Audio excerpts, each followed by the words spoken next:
Welcome to Horror in a Hurry. Short stories from listeners and past guests that are 20 minutes or less. For this short, we have two short stories from two separate listeners about elemental and Engkanto experiences. One is from Burt G about his dad's possible experience with elementals, and the next one is from Toto about his cousin who somehow attracts an Engkanto. Enjoy. So the first story is from our letter sender Burt G. He shares the experience of his dad. If you didn't catch it, short number 3, Burt shares a story about Balete Drive. Here, he shares a story about his dad's experience. So, siya ay si Burt G. Babasahin ko na lang. He did tell a few of his own stories during those times when we shared stories. And his were mostly from when he was a pre-war kid in provincial Pangasinan. I remembered a couple of them, and their settings were indeed a bucolic as you are probably imagining them to be.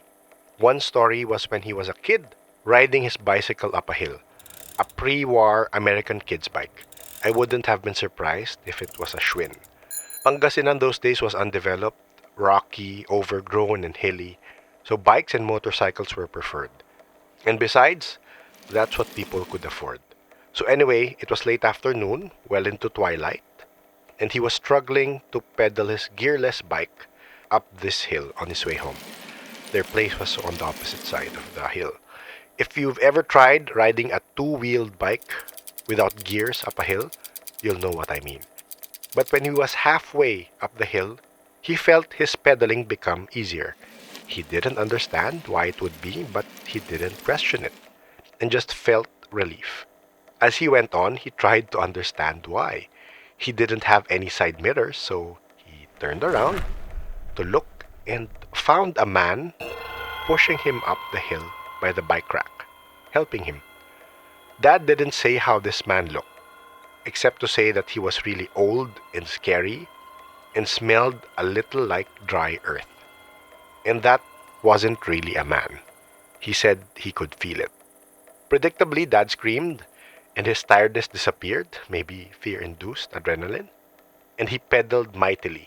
He was already near the top of the hill and was able to start picking up speed. He felt the man had let go, and in a minute, the path started to go down the other side. He started going faster and faster. He risked a look back and saw the old man looking at him. Angry, arms and fists raised and eyes glowing. The ride down was scary, and Dad was scared of wiping out. But he didn't dare let up. Eventually he got home, and I suppose he told his family about it, but we don't know because Dad ended his story there. Another story of his, shorter and maybe not as interesting. Dad and a neighbor friend were on the farm they shared with several families, doing whatever they do in a cornfield. Dad implied they rotated corn with rice and were harvesting corn at that time. He and his friend were sitting on the ground, pooped, and were resting after a long day of picking corn. Their other friends were also harvesting corn, although they couldn't see or even hear them. Dad assumed they were all resting like they were. As the two were sitting, corn stalks near them shook violently, startling them. Initially, they thought their friends were making fun of them, but another bunch of corn plants, this time, in a different direction shook. And this kept on happening, each time from a different direction. And each time, nearer and nearer. And the bright afternoon sun started to dim into something like twilight. And the wind started to pick up. Thinking surprisingly clearly, my dad unhusked a couple of ears of corn, broke them in half, and pried the kernels off with his thumbs. He then threw the corn into the air over the cornstalks, yelling, "Para kenka daitoy." Sana tama pagkasabi ko. Which I think means, "This is for you." I never learned Ilocano and Pangasinense. The growing darkness suddenly went away. The wind died down, and the noisy shaking stopped immediately. Definitely something unusual. Thank you, Bert. Hopefully we find other stories that might help explain your dad's experience. Next naman, meron tayong kwento galing kay Toto. Si Toto ay taga Western Visayas at ito naman ang kwento sa pinsan niyang lapitin. Yung pinsan ko na babae, maputi po ito at medyo di ko alam paano explain pero parang chinita na ewan sa mata. Sa term namin ay manuk-manukon ang mata. And per our belief ay sila po ay lapitin ng mga engkanto or nakakakita ng mga engkanto. So itong pinsan ko, one afternoon, hindi mahanap. Inikot nila ng inikot, wala talaga sa bakuran or compound namin. Hanggang nung malapit na gumabi ay nandoon lang pala sa ilalim ng puno ng mangga. Tulog. Pero ilang beses na nila dinaanan itong mangga, hindi nila nakita doon. Nung nagkwento ng pinsan ko, sabi niya may kalaro daw siya at inimbita siya na sumunod. Ang dami daw pagkain sa lugar na pinuntahan nila, pero may pinapaiwasan daw sa kanya. Yung kulay itim po na kanin.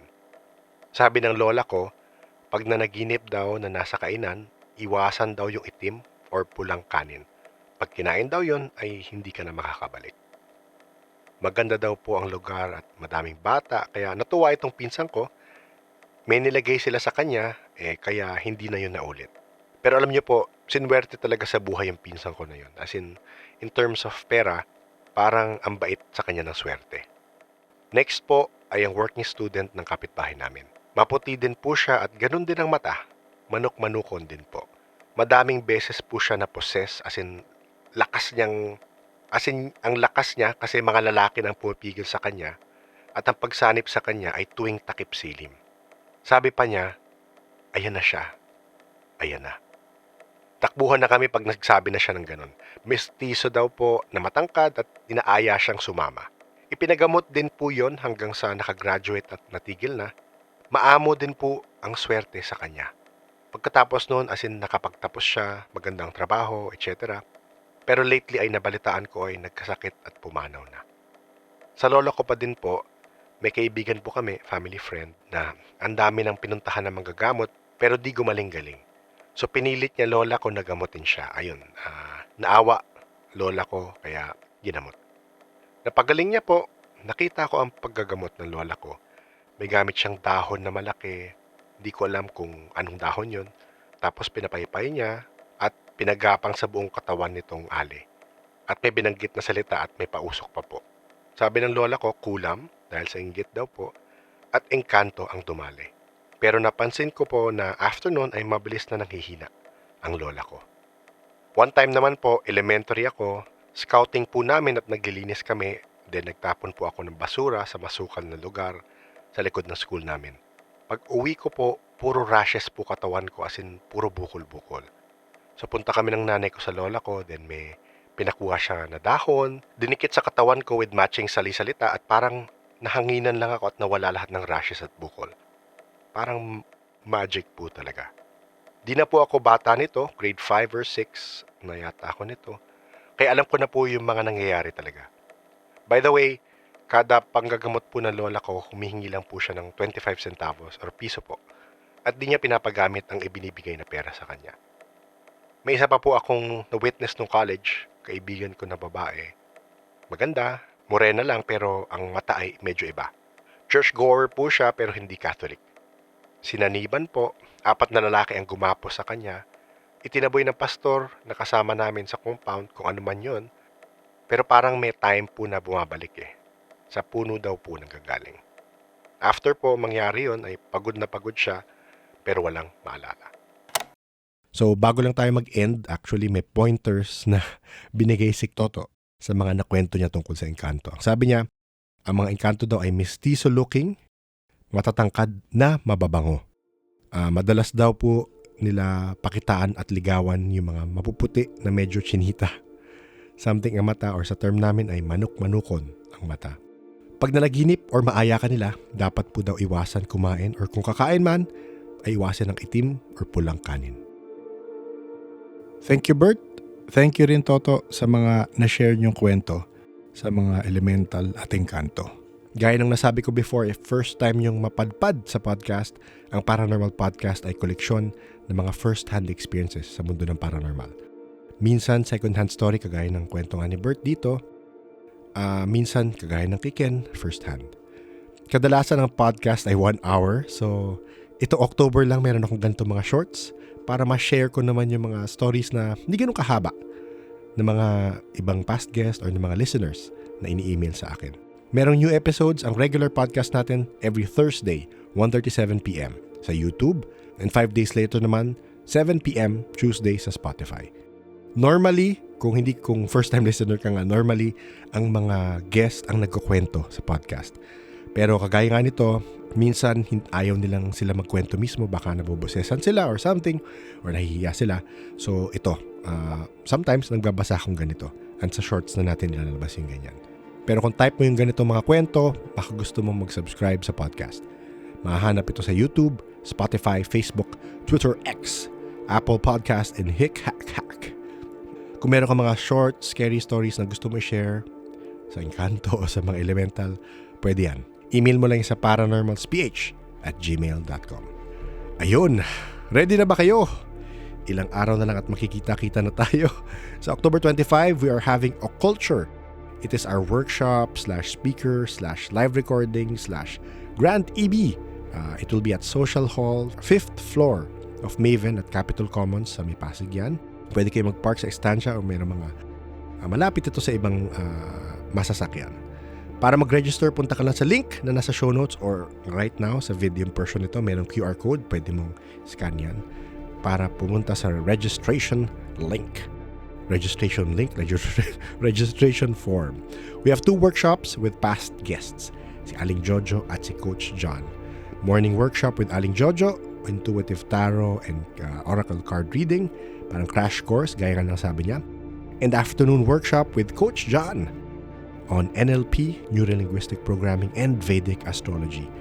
Kung gusto nyo marinig ang ilang pang teaser sa kanilang event or paano mangyayari on that day, pwede nyo mapanood yung live namin sa YouTube. Lalagay ko yung link sa show notes para mapanood nyo kung ano ba yung gagawin natin for that event.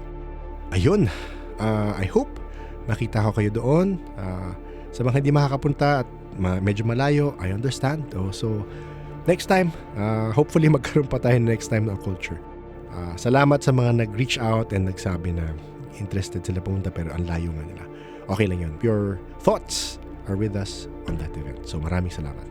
Kung may questions kayo paano mag-join, pwede nyo akong message sa Discord, sa email, sa Facebook.